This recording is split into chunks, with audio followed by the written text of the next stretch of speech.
कर धरती माँ की अपने किसान पुत्रों से प्राकृतिक खेती के लिए एक ममतामयी गुहार। आइए देखते हैं और समझते हैं लघु नाटिका जिसका नाम है धरती कहे पुकार के। माँ, तुझसे आज कुछ कहना है। मंजिल दूर है, सफर बहुत है, छोटी सी जिंदगी और फिक्र बहुत है। मार डालती ये दुनिया सबकी हमें, लेकिन माँ तेरी दुआओं में असर बहुत है।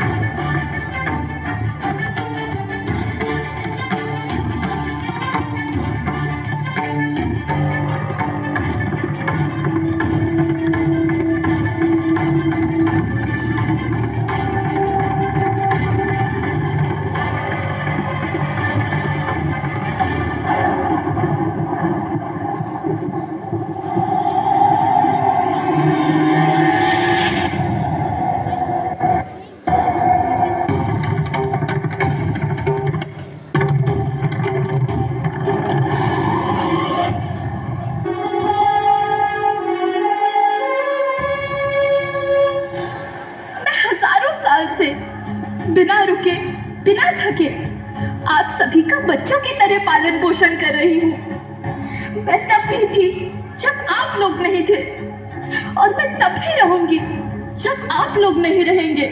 पर अब ऐसा लगता है कि मैं थक रही हूँ। आपकी धरती माँ थक रही है।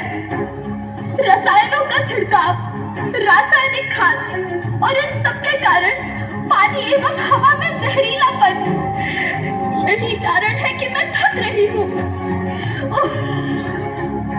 क्या आप जानते हैं कि इन रसायनों के जहरीलेपन से मेरी मिट्टी वैसे ही जलती है जैसे आपके शरीर पर कोई तेजाब डाल दे। लगता है मेरे बच्चों को मेरे दुख का अंदाजा नहीं है। मेरी मिट्टी बंजर हो रही है। ये रसायन मेरी मिट्टी के उपजाऊपन को खत्म कर रहे हैं और उसमें पाए जाने वाला नमक मेरे शरीर के मिर्च की तरह जल रहा है। मेरी फसलों की पैदावार कम हो रही है। मैं धीरे धीरे और थक रही हूँ।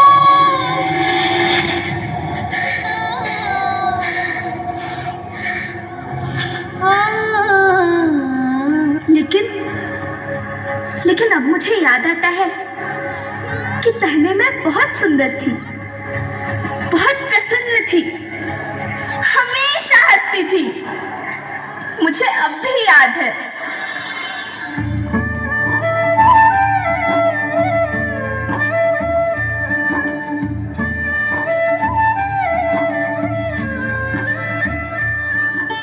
मैं तुम्हारी माँ सुंदर क्यों ना होती? मुझे तो सुंदर होना ही था, क्योंकि बीते जमाने में आप मेरे बच्चे ही तो अपनी माँ के रखवाले थे। आप लोग प्राकृतिक खेती करते थे और फिर हमारी सभ्यता में तो प्रार्थना भी धरती कल्याण की है। ओम द्यौ शांति, अंतरिक्षः शांति, पृथ्वी शांति, औषधयः शांति, वनस्पतयः शांति। ओम शांति शांति शांति।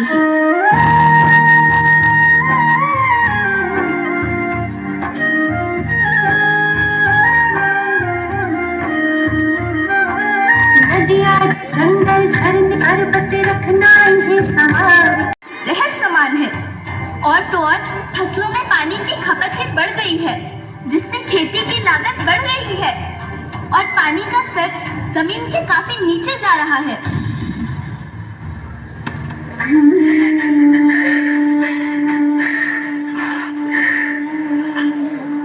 बच्चों, मैं तुम्हारी माँ हूँ।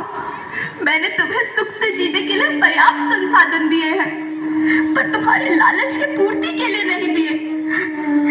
ऐसा लगता है कि थोड़ी सी अधिक पैदावार और अपने लालच के लिए आप सब अपनी अगली पीढ़ी, अपने बच्चों के भविष्य के बारे में सोचना भूल गए हैं। सोचो, क्या तुम अपने बच्चों को ऐसे खेत देना चाहते हो जो बंजर हो?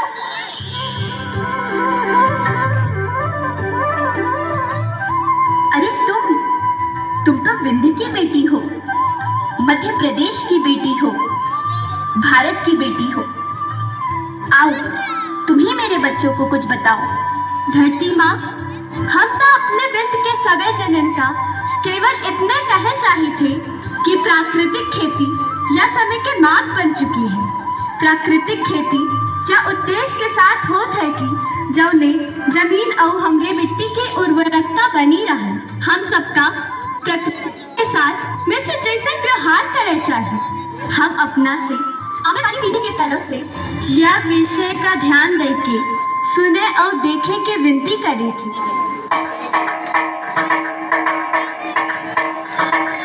अभी न संभले मेरे बच्चे तो फिर तुम पछताओगे।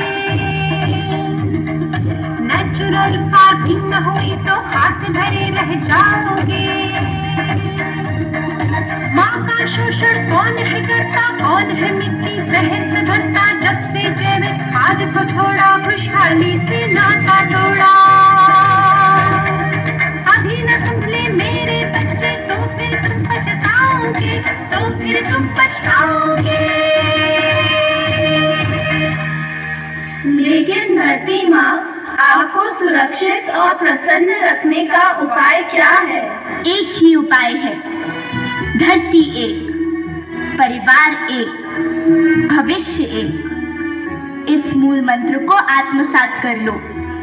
प्राकृतिक संसाधन को बचाओ, प्राकृतिक खेती को अपनाओ और परंपरागत देसी पद्धति से जैसे गो आधारित उत्पाद, जीवामृत, बीजामृत, पंचगव्य, गोमूत्र, छाछ का उपयोग करो ताकि मिट्टी की उत्पादकता बनी रहे।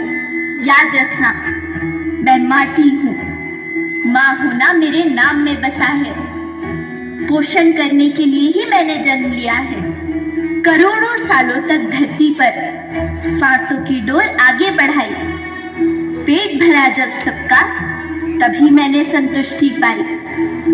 वो माँ हूँ मैं सबकी, जिसने जन्म न देकर भी जीवन संभव बनाया। अन्नदाता मेरे पुत्र किसान, तुमने ही तो इसमें मेरा साथ निभाया।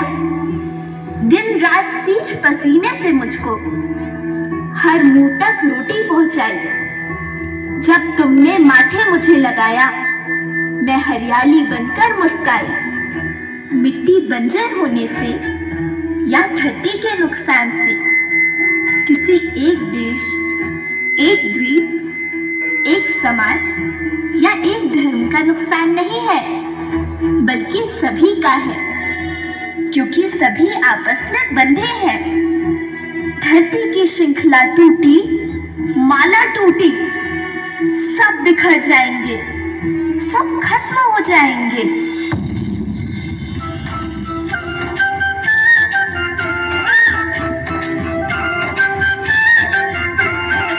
धरती तो परिवार के जैसी, सबका भविष्य है केवल एक। धरती तो परिवार के जैसी, सबका भविष्य है केवल एक। बच्चे की धरती सभी बचे